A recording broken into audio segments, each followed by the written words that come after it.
Week 8 of the NFL season has wrapped up. You should already know what this is. This is my Week 8 reactions.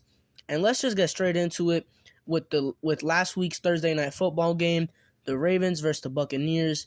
The Buccaneers obviously lost this game, and it just wasn't a very pretty loss at all. That continues their losing streak, which I think is at 3 straight weeks now. I think it's been 3 weeks since they've won a football game, which is that's just bad. This is a team that's supposed to be competing for Super Bowls, making deep playoff runs, and for them to be looking like this, it's just really, really concerning. What is there to say about the Bucs that hasn't been said already? We haven't learned anything new about this Bucs team these past few weeks. It's the same thing every week. Their offense just can't seem to get it going. Tom Brady is struggling. Tom Brady, he just doesn't look good out there. He just doesn't look confident out there. You could just tell by his body language, all that. He looks checked out of the game. And I think that has to do with his family situation, which I think is obviously having a big effect on him. This is nothing new, though. We've known this the whole entire season. Their offense has been struggling this year. They just can't seem to get in a rhythm at all. And that's all I really got to say about the Bucs. For the Ravens, though, Lamar finally played really good after he's had a pretty big cold streak the past few weeks. Finally had a big bounce-back game this week, which is great to see. Isaiah Likely, I guess he stepped into that tight end 1 role because Mark Andrews exited the game early with an injury. So Isaiah Likely stepped into that role. He played very good. He caught a touchdown and had 77 yards. And another thing that I noticed while looking at the stats is that the Ravens had a significant more amount of time of possession than the Bucs. They had the ball for 39 minutes of this game. The Bucs only had it for 21. So I think that's a big thing in this game too. When you have possession of the ball for almost 2/3 of the whole entire game, you're going to win most of the time. I think this is a test to the Ravens defense, obviously playing pretty well, not letting the Bucs be able to put together many long drives, and then the Ravens offense doing a good job of holding the ball, making long drives, scoring, and keeping the ball out of Tom Brady's hands. But yeah, that's all I really got to say about this game. Great win from the Ravens, really big win from the Ravens, and just another bad loss from the Bucs.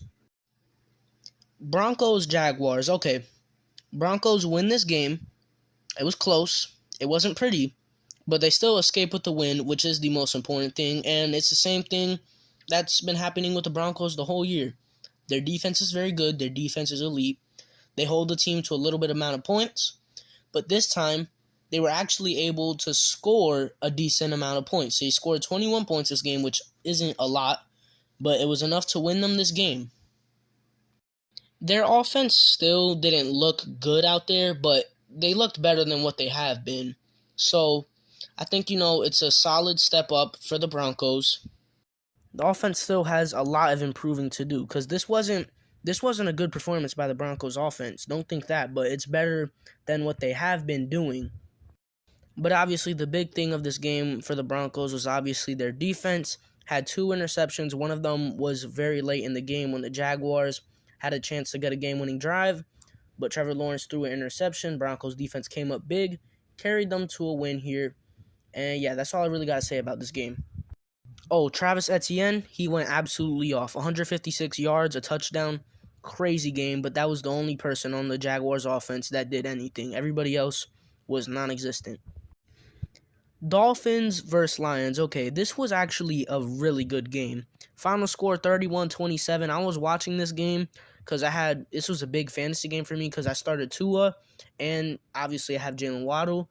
So that was the main reason I was watching this game. But yeah, it was a very entertaining watch. Just a pretty back and forth offensive game. Just a fun game.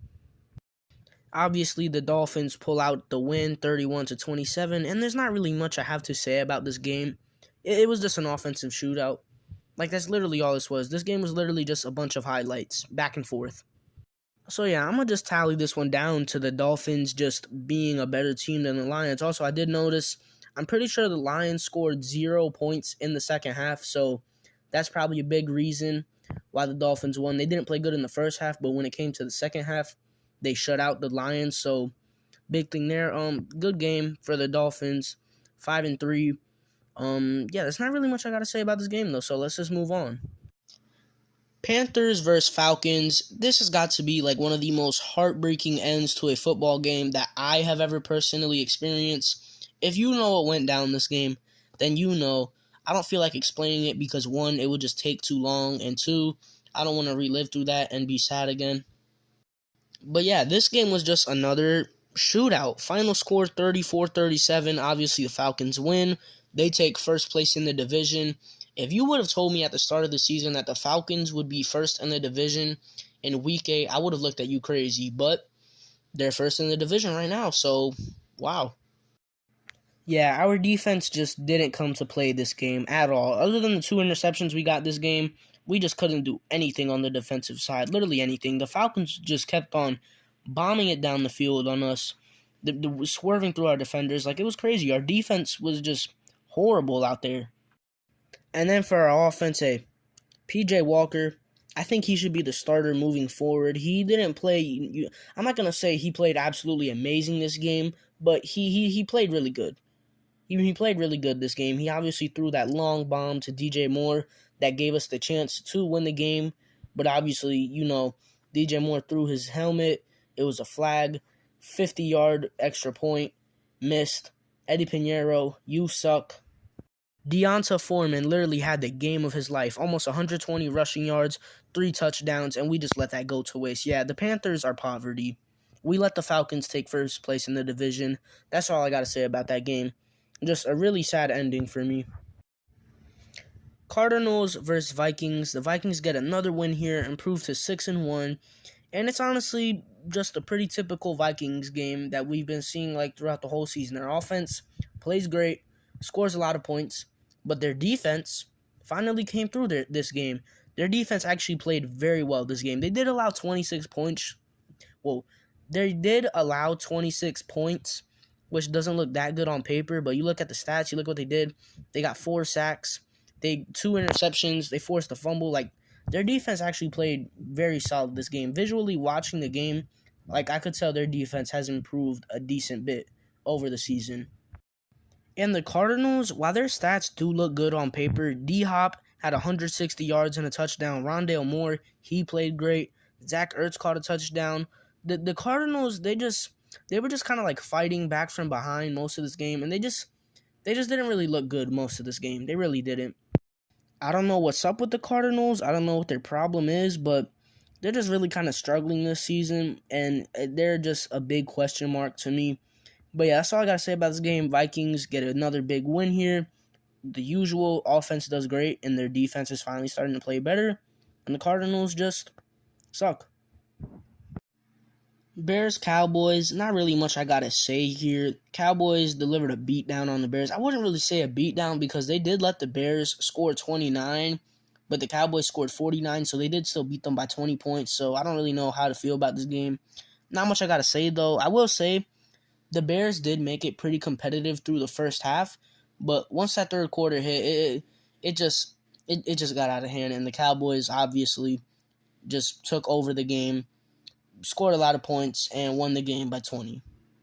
Tony Pollard went absolutely off for the Cowboys, scored 3 touchdowns, and other than that, there's not really much more I got to say about this game because I didn't really watch it because I knew the Cowboys were going to win. And yeah, that's all I got to say. That's all I got to say about that one.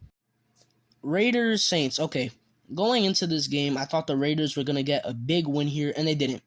They got shut out, 0-24. Saints get a huge win here for them, And yeah, I don't really know what I gotta say about this one. We didn't see Jameis again. I don't know why Jameis is not playing. Like, that's still just very weird to me. But I mean, if they're able to win games like this, then I guess you don't need him. Big thing here though, Alvin Kamara, him, like, oh my God, he played so good this game. He actually played amazing this game. He got me 42 fantasy points. So that's obviously a really big game right there. And the Saints defense finally played good after being really good at the start of the season, then having, a few weeks where they were just really bad.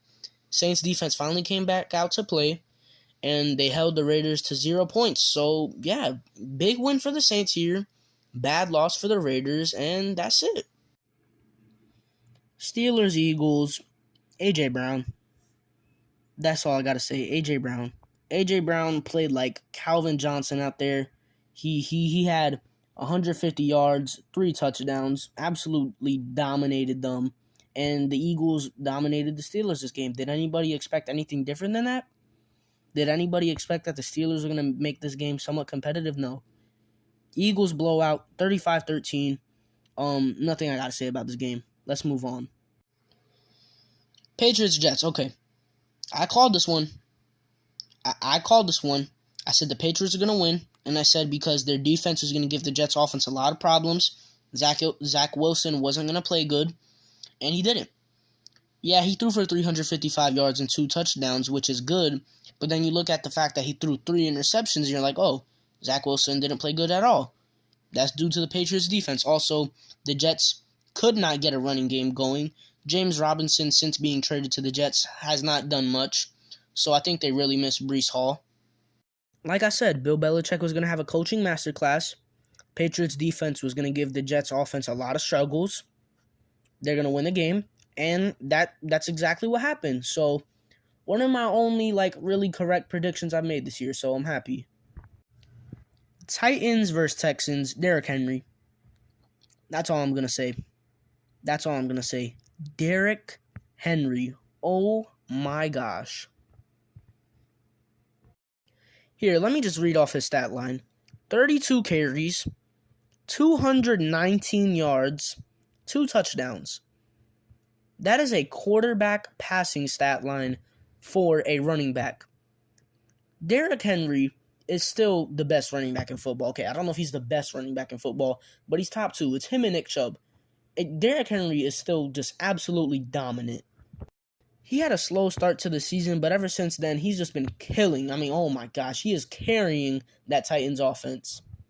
And I'll give some credit to the Titans defense because they did hold the Texans to just 10 points, but it's the Texans. Is it really that impressive? Giants Seahawks. This game was not what I predicted it to be. I thought this was going to be, a really close defensive battle type of game, and it wasn't that.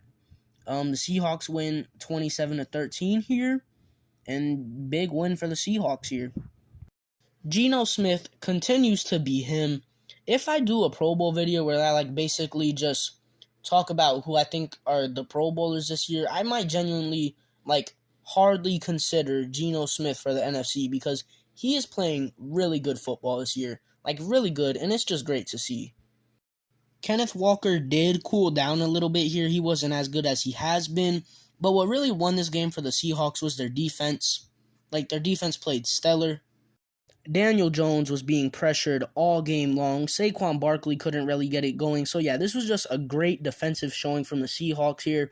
Pete Carroll coaching his ass off. I mean, big win here for the Seahawks. Big win. But, that's what the Seahawks have been doing the whole season. They've been getting big wins week in and week out. So, I don't know. I might genuinely consider the Seahawks to be, a playoff team because they are, surprisingly really, really good.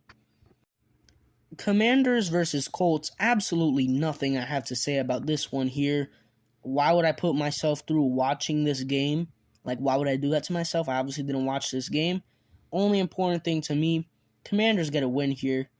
They're last place in the NFC East, and they're 4-4. In almost any other division, they would be first in their division. So that's just crazy. NFC East is crazy this year, and the Colts continue to suck. They're horrible.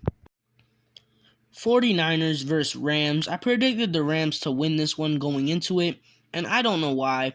The Rams are bad. They're actually bad. And yeah, there's just nothing I could say about this one. The 49ers outplayed the Rams in literally every category. They were just watching this game, the 49ers just looked like the better team every single play. Christian McCaffrey, oh man, he went absolutely nuclear this game. He had a passing touchdown, a rushing touchdown, and a receiving touchdown. I mean, oh my God. Christian McCaffrey was the best player on the field this game by far. And yeah, that's all I really got to say about this one. The Rams continue their struggles. They can't beat good teams. They can't get anything going on offense. They're pretty much similar to the Bucks. They can't get anything going on offense. And the 49ers, I mean, hey, they play like this the rest of the season, they might have a shot at winning the Super Bowl. I'm just saying. Packers Bills, I didn't watch this game. I didn't tune in at any point. I wasn't score checking. Nothing. I just didn't care about this game because I knew what was going to happen. I knew the Bills were going to win this game. And that's obviously what happened. Now, looking at the stats, it definitely did look like it took them a little bit to get there. Like, it definitely did look like they were struggling a little bit. Josh Allen didn't have a great game. He only completed 13 passes, and he threw 2 interceptions. Yeah, bad game from Josh Allen, but Stephon Diggs, Stephon Diggs is the savior of the Bills. Had 108 yards, a touchdown. Hey, shout out to Stephon Diggs. Yeah, I don't really know how the Packers could have lost this game because looking at the stats, it looked like they played better than the Bills, but I guess they didn't. Like I said, I didn't watch this game, so I really don't know what went on. Oh, wow. Aaron Jones had 140 rushing yards. Wow. Yeah, the Packers, you're an embarrassment of a football organization. The Bills still pull that one out there, though. They get a win. I mean, did anybody expect anything different? Moving on to the Halloween game. Bengals versus Browns. Another game, like I said, I didn't really watch, didn't have much interest in. But, yeah, the Bengals, it looked like the Bengals really struggled here. Bengals offensive line just went back to being absolutely horrible. Also, it looked like the Bengals were really missing a dominant presence on offense this game, which used to be Ja'Marr Chase, and they didn't have Ja'Marr Chase this game. So I guess the Ja'Marr Chase injury is bigger than what I thought it was. Also, for the Browns, hey, Nick Chubb, like I said, him and Derrick Henry, they're 1 and 2, whatever order you want to put them in. Best 2 running backs in football. Nick Chubb is absolutely goated. 2 touchdowns this game, 100 yards. I mean, standard Nick Chubb game. Then you got Amari Cooper. Wow, Amari Cooper played very well this game. He had 130 yards, a touchdown. Wow. So yeah, big win here for the Browns. Gets them back on track. And the Bengals, like I said, they're inconsistent. 1 week they absolutely dropped the Falcons off, scored like almost 40 points. The next week they can only manage to score 13. So yeah. So I got to say about that game. Let's move on to, you already know what time it is, my team of the week. Quarterback, all right. Got 2 really good options here. Jalen Hurts or Tua, and I really don't know between the two. Jalen Hurts had an extra touchdown, but Tua had like an extra 75 yards, so this one is actually really hard for me. So you know what? I'm going to go with Jalen Hurts because he threw for 4 touchdowns, compared to Tua's 3, and also they led to a way more dominating win over the Steelers, won by 22 points, where the Dolphins only won by 4 against the Lions. So I'm going to go Jalen Hurts for quarterback, running back Derrick Henry. Well, who else was going to get it? Like, realistically, who else was going to get running back? We all knew it was going to Derrick Henry. That man is absolutely insane. Wide receiver, it does get really hard. There's a lot of good options this week. You have Jalen Waddle and Tyreek Hill, who both played absolutely insane. You have A.J. Brown, and you also have Amari Cooper. And I usually don't make just one choice for my wide receivers. I usually make a couple. So you know what? I say we just give it to all 4 of them. Tyreek Hill, Jalen Waddle, A.J. Brown, and Amari Cooper all played great this week. You know, I'm going to be generous. So all 4 of those guys get my wide receiver honor. And then defense, going with the Saints. They held the Raiders to just 0 points. I mean, that's the only team that held the team to 0 points in this whole week of football. So I think they've got to get defense. Defense goes to the Saints. And yeah, that's it, man. Week 8 wrapped up. Another pretty good week of football. And that's all I really got to say. Peace.